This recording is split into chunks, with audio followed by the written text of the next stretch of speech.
बच्चों, आज हम जो पाठ शुरू करने जा रहे हैं वह है आपका पाठ नंबर 18, वचन का पालन। अब शीर्षक सुनने के बाद सबसे पहला प्रश्न जो कौनता है वह है, वचन का अर्थ क्या होता है? वचन का अर्थ होता है कि जब हम किसी से किसी बात को सुनिश्चित करते हैं कि अगर परिस्थिति चाहे जैसी भी हो, हम अपनी बात से नहीं पलटेंगे, हम अपना वादा नहीं तोड़ेंगे। इसको कहते हैं वचन। अब हम इस पाठ का परिचय करते हैं। पाठ परिचय का सबसे पहला शब्द है शरणागत। शरणागत जब किसी भी विषम परिस्थिति में कोई किसी के पास सहायता मांगने जाता है तब वह शरणागत कहलाता है। और शरणागत की रक्षा करना शरण देने वाले का सबसे पहला कर्तव्य माना जाता है। अच्छा, अब इस पाठ परिचय की हम शुरुआत करते हैं। शरणागत की रक्षा करना तथा अपने वचन का पालन करने की सीख हमें लेखक ने इस पाठ में दी है। साथ ही साथ बच्चों, लेखक हमको यह समझाने का प्रयास कर रहे हैं कि यदि उनके साथ कोई बुरा व्यवहार भी करे तब भी उस व्यक्ति को सही मार्ग पर लाने के लिए हमें उसके साथ अच्छा व्यवहार ही करना चाहिए। यानी चाहे कोई हमारे साथ जैसा भी व्यवहार करे, हमें खुद सही मार्ग पर रहना चाहिए, सही व्यवहार रखना चाहिए और साथ ही साथ अगले को भी यही सीख मिलनी चाहिए हमारे व्यवहार से कि वह भी सद्मार्ग यानी सही रास्ते पर चले और किसी का बुरा ना करे। बच्चों, यह कहानी स्पेन जो कि एक देश है, इस देश का एक छोटे से गांव की घटना को दर्शाती है। इस कहानी के मुख्य दो किरदार हैं, एक तो बागीचे का स्वामी और दूसरा शरणागत। अब हम आगे की कहानी पढ़ते हैं। एक बागीचे का स्वामी यानी मालिक। बागीचे का मालिक अपने बागीचे को सींचने और पौधों को ठीक ठाक करने में लगा था। उसी समय एक व्यक्ति भागता हुआ उसके पास आया। वह बहुत घबराया हुआ था। बागीचे के स्वामी के सामने आकर गिड़गिड़ाता हुआ बोला। यहाँ पे गिड़गिड़ाता हुआ का शब्द होता है प्रार्थना करते हुए मदद मांगना, सहायता मांगना।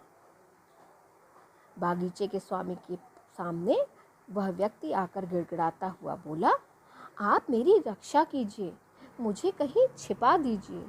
कुछ लोग मेरे पीछे पड़े हैं और वह मुझे मार डालना चाहते हैं। वह व्यक्ति भय के मारे बार बार पीछे की ओर मुड़कर देख रहा था।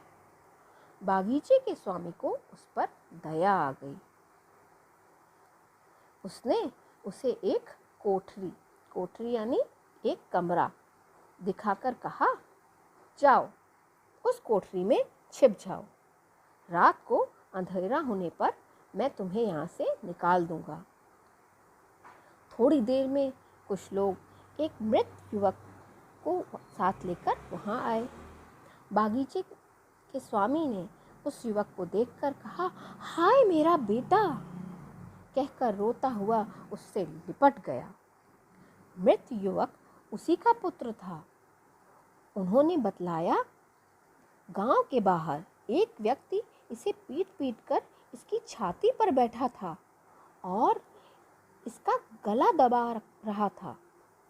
हम लोग दौड़े किंतु वह भागकर कहीं छिप गया। हमें खेद है।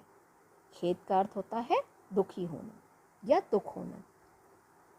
हमें खेद है कि यह हमारे पहुंचने में थोड़ी देर हो गई। आपके पुत्र के प्राण हम नहीं बचा सके। उन लोगों ने हत्यारे का रूप रंग और पहनावे के बारे में बतलाया। बागीचे का स्वामी समझ गया कि जिस व्यक्ति को उसने कोठरी में छिपा रखा है वही उसके पुत्र का हत्यारा है। लेकिन उसने उन लोगों से हत्यारे के संबंध में एक भी शब्द नहीं कहा। बागीचे के स्वामी का दिन अपने पुत्र का अंतिम संस्कार करने में बीत गया। रात हुई और जब सब लोग सो गए तब उसने वह कोठरी खोली जिसमें हत्यारे को उसने छिपा रखा था। उसने हत्यारे से कहा, तुम्हें पता है कि दिन में तुमने जिस युवक की हत्या की थी वह मेरा पुत्र था। हत्यारा कांपने लगा, भय के मारे उससे बोला तक नहीं गया। उसे समझ लिया कि अब उसके प्राण नहीं बच सकते। लेकिन बागीचे के स्वामी ने कहा, डरो मत, मैंने तुम्हें शरण दी है। शरण का अर्थ है सहायता या आश्रय देना। डरो मत, मैंने तुम्हें शरण दी है और तुम्हारी रक्षा का वचन दिया है। मैं अपने वचन का पालन करूंगा।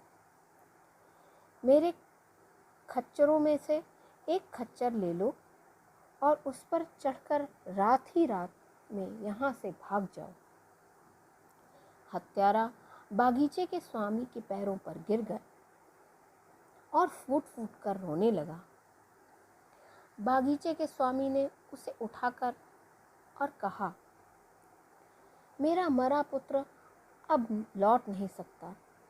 तुम्हारी जान को खतरा है, इसलिए तुम व्यर्थ में देर मत करो। अंधेरा छटने के पहले यहाँ से दूर निकल जाओ। अंधेरा छटने, यहाँ पे छटने शब्द का अर्थ है हटने या दूर होने से पहले।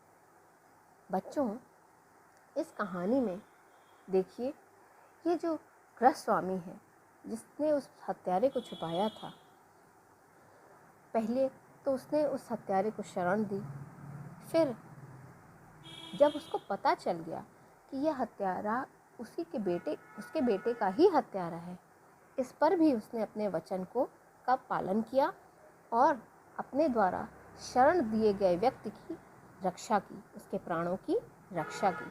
अगर वो लोगों को बता देता कि वह हत्यारा कहाँ छुपा है, तो हो सकता है लोग उसकी भी हत्या कर देते या उसको दंड मिलता। यहाँ पर आपको लेखक यह स्पष्ट करना चाहता है कि चाहे व्यक्ति का कर्म कैसा भी हो, लेकिन हमें अपने कर्मों का साथ नहीं छोड़ना चाहिए। हमें अपने अच्छे कर्मों का साथ कभी नहीं छोड़ना चाहिए। अगर हमने किसी से कोई वादा किया है या कोई वचन दिया है तो हमें उसका पालन हर हालत में करना चाहिए, चाहे फिर परिस्थिति कैसी भी हो। आज का यह पाठ हम यहीं पे समाप्त करते हैं।